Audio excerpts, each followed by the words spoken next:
السلام عليكم ورحمة الله تعالى وبركاته. أهلا بكم البنات، نتمنى أنه لا فيديو تاع نهار اليوم يلقاكم بخير. اليوم جيتكم بوصفة الغريبية، وصفة سهلة بسيطة مفيهاش مكونات بزاف. أيضا جبتها لكم اليوم بأبسط وأنجح طريقة، أيضا تخرج لكم كمية ما شاء الله تجي تذوب في اليد قبل الفم. يلا البنات تبعوا معايا الوصفة الأخير باش تعرفوا على طريقة تحضيرها، هكذا تحضروها وتفرحوا بها العائلة تاعكم. ولا كنت أول مرة تشاهدوا قناتي نقولكم مرحبا بكم غالياتي. وأول حاجة قبل ما نبدأ وصفتنا تاعنا اليوم ما نساوش نصلي ونسلموا على رسول عليه أفضل الصلاة والسلام. الوصفتنا تاعنا اليوم نحتاج حوالي 250 غرام مارغرين. يعني هنا اللي ما يعني اللي حابة كمية قليلة تقدر تستعمل نصف الكمية. يعني هنا المكونات كامل راح تقسمهم يعني على 2. كما شفتوني حطيت 250 غرام مارغرين. انا استعملت هنا مارغرين لابيل، من الافضل يعني مارغرين تكون طريه.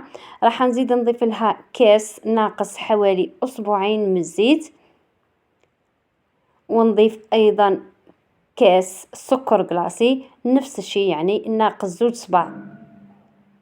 ما نعمرش يعني الكاس تاعي مليح. وراح نخلطوا هنا المكونات تاعنا كامل بالباتر. شوفوا هنا البنات برك يعني هنا المقطع اللي ضفت فيه لافاني ما بانش، وعلى هذا يعني نتوما حطوا غرفة صغيرة فاني. راح نخلط السكر مليح مع الزيت وايضا سكر كلاصي حتى نتحصلوا على هذا القوام، نتحصلوا على قوام كريمي. بعد هذا راح نزيد نضيف حوالي كاس صغير ربع نشا. راح نزيد نكمل نخلط النشا تاعي مع المكونات، وبعد هذا رايحين ننشفوا الغريبيه تاعنا. خلطها مليح.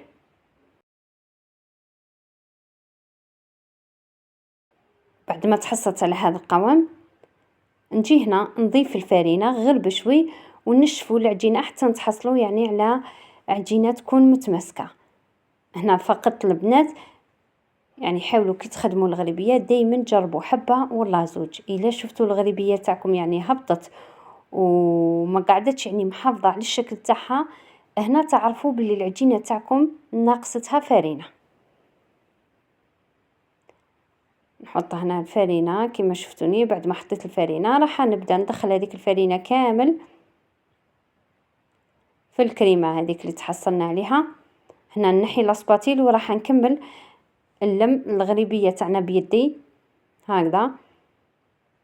يعني كل مره نضيف الفرينه ونشوف حتى نتحصل على القوام اللي نحوس عليه. هذا هو القوام اللي نحوس عليه تاع الغريبيه. بعد ما تحصلت على هذا القوام راح نلم العجينه تاعي كامل، وبعد هذا نبداو يعني نشكلوا فيها. هنا يعني كل وحده كيفاش حابه تشكل الغريبيه تاعها. كاينه اللي تحب يعني تشكلها بالمحقن، كاينه اللي تحب يعني ديرها اشكال يعني دائريه فقط. وانا هنا اليوم راح نشكلها بالطابع المعمول. ندي يعني كميه من العجينه ونحطها في الطابع تاع المعمول اللي كنت حطيت عليه كيس بلاستيكي هكذا باش يعني الغريبيه تاعنا ما تلصقش في الطابع. بعد ما حطيت شفتوني يا البنات بعد ما حطيت العجينه يعني نحاول نضغط عليها مليح بيدي باش تاخذ لي شكل المعمول. هنا راح نزيد نشكل معكم حبه ثانيه بنفس الطريقه. نحط العجينه تاعي ونحاول نضغط عليها مليح هكذا بيدي باش يعني تاخذ لي الشكل تاع الطابع هكذا. هذه هي الغريبيه تاعنا. راح نكمل نشكل الغريبيه تاعي كامل، وبعد هذا ندخلوها يعني مباشره للفرن. بالنسبه يعني الطياب تاع الغريبيه يعني حاولوا البنات ما تغفلوش على الغريبيه تاعكم.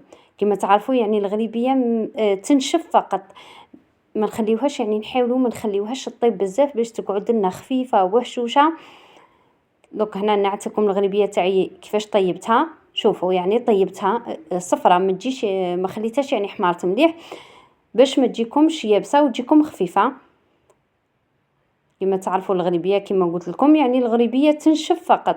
انا حطيتها على درجه حراره حوالي 140 درجه، حطيتها في الوسط، غير شفت الغريبيه تاعي بدات تصفر من تحت، طفيت عليها من تحت وزدت شعلت لها من فوق، يعني نشفت فقط وجبتها.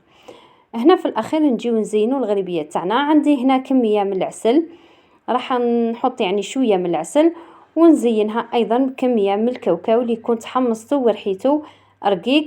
هنا التزيين يعني يبقى اختياري، تحبوا تقدموا الغريبيه تاعكم كيما راهي، تحبوا يعني هنا زينوها. هنا اللي عندها يعني العسل او لاجولي، يعني لاجولي احسن هكذا باش يعني ما يبانش يعني لونها. كما تعرفوا لاجولي يعني تجي شفافه.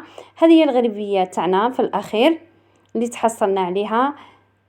يعني هنا بالنسبة لكمية الغريبية أو لهذا الكمية تاع المارغرين خرجت لي حوالي 46 حبة، يعني الحبة مليحة، يعني ماهي صغيرة ماهي كبيرة.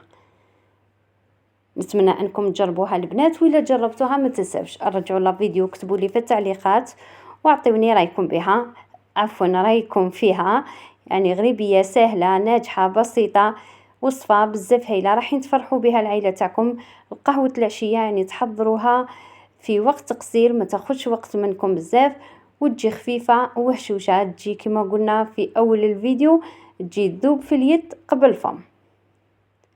في الاخير نقول لكم البنات اللي عجبتكم الوصفه تاعنا اليوم ما تنساوش وما تبخلوش عليا البنات، خليو لي جيم اسفل لا فيديو من باب دعمكم، ايضا من باب تشجيعكم ليا.